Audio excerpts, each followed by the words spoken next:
Doctrine of frustration section 56 of the Indian contract act में define कर रखा है। तो देखते हैं, तो इसका जो डेवलपमेंट है वो इंग्लिश कोर्ट से हुआ है डॉक्ट्रिन ऑफ फ्रस्ट्रेशन का।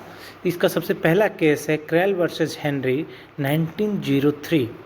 तो in this case there was a contract to hire a flat for the coronation of the king Edward 7, but the coronation was cancelled, or the court held that plaintiff cannot claim rent because the coronation was cancelled, which was the foundation of the contract, and hence the contract stand frustrated. This case made the doctrine applicable to those contract. यानी Edward जो king Edward 7 के लिए एक hall book किया गया था और अब वो टाइम से पहले उसका कोरोनेशन था वो कैंसिल हो गया।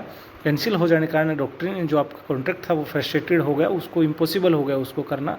तो प्लेंटिफ उसके लिए कंपनसेशन डिमांड नहीं कर सकता। सिंपल सही है। दूसरा केस है इसमें टेलर वर्सेस कैल्डवेल।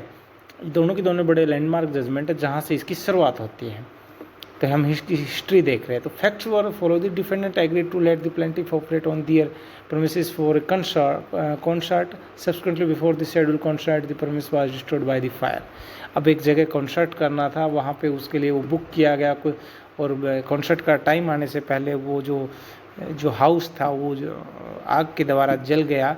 तो अब इम्पॉसिबल हो गया उस जगह पे वो करना।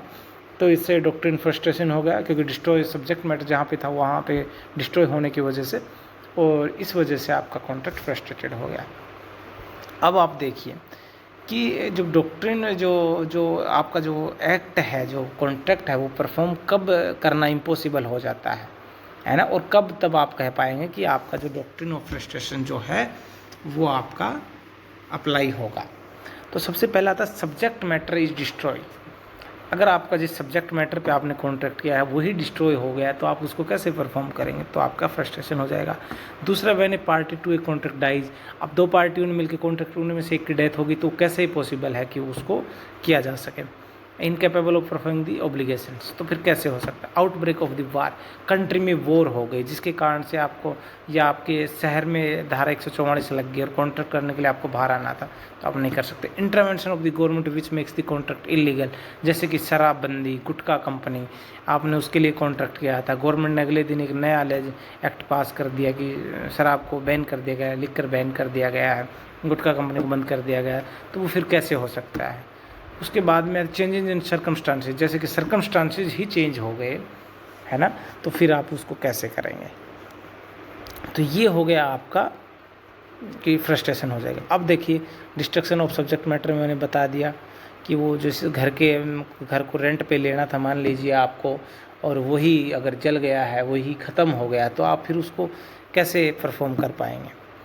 ठीक है। और लीगलिटी की बात जैसे मैंने की कि एक वॉर की वजह से या गवर्नमेंट ने कोई नया लॉ पास कर दिया जिसकी वजह से आपका जो कॉन्ट्रैक्ट आपने कर रखा था वो परफॉर्म नहीं कर सकते। जैसे कि इसमें है कि ड्राई फ्रूट के लिए कॉन्ट्रैक्ट किया था इंडिया और पाकिस्तान के बीच में, और उसके बीच में वार की सिचुएशन आ जाती है जिससे फिर जितने भी कॉन्ट्रैक्ट सारे के सारे बैन हो जाता है इंपोर्ट और एक्सपोर्ट, जिसकी वजह से आपका कॉन्ट्रैक्ट फ्रस्ट्रेटेड होगा।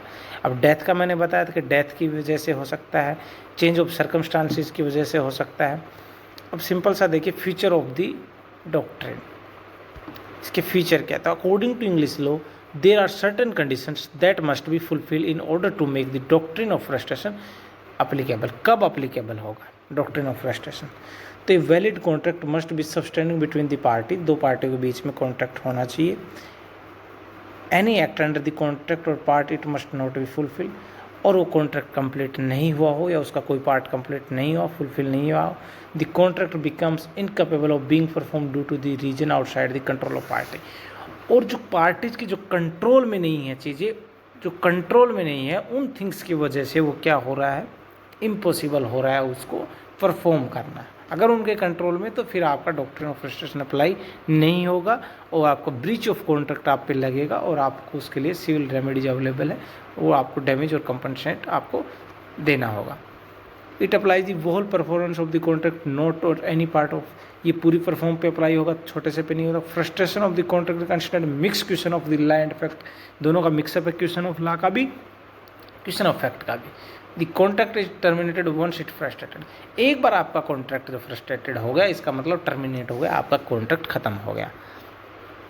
अब आइए इसमें देखिए आप इफ़ेक्ट क्या होंगे इसके, तो कॉन्सिक्वेंस क्या होंगे। Doctrine terminates the contract automatically. जैसे ही आपका डॉक्ट्रिन ऑफ फ्रस्ट्रेशन अप्लाई होगा तो कॉन्ट्रैक्ट आपका ऑटोमेटिकली टर्मिनेट हो जाएगा। It puts an end to the parties of a contract.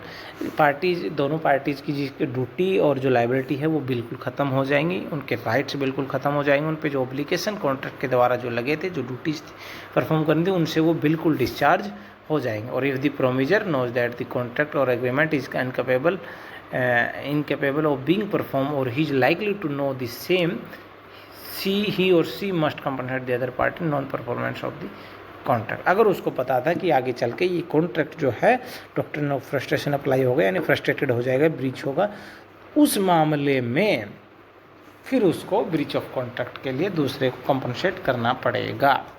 तो ये था आपका डॉक्ट्रिन ऑफ फ्रस्ट्रेशन, कि कुछ ऐसे एक्ट हो जाना जिसकी वजह से कॉन्ट्रैक्ट परफॉर्म ना हो पाना और उस कॉन्ट्रैक्ट को परफॉर्म करना इम्पॉसिबल हो जाना ही आपका है डॉक्ट्रिन ऑफ फ्रस्ट्रेशन।